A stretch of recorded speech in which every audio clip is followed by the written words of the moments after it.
కూరగాయల ధరలు ఉన్నట్టుండి పెరిగిపోయాయి. ఈ తుఫాను, వరద మొన్ననే సంభవించింది. దాని ఇంపాక్ట్‌తో ఒక్కసారిగా ధరలు పెంచేసారు. ఎందుకంటే కూరగాయల పంటలు బాగా దెబ్బతిన్నటువంటి నేపథ్యంలో.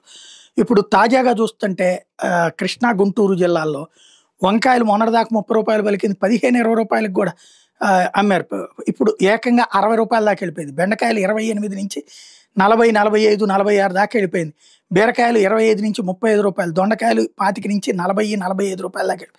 కాకర 30 నుంచి 45 దాకా వెళ్ళిపోయింది. దాదాపుగా అన్ని కూరగాయల కేంద్రాలు విజయవాడ, గుంటూరు పరిసర ప్రాంతాలు. వాస్తవంగా అక్కడంత తూర్పుగోదావరి, గోదావరి జిల్లాల్లో అంత ఇక్కడ లేదు. కానీ ఇక్కడ దీన్ని అడ్డుపెట్టి కూరగాయల ధరలు మాత్రం భారీగా పెంచుకొచ్చేశారు.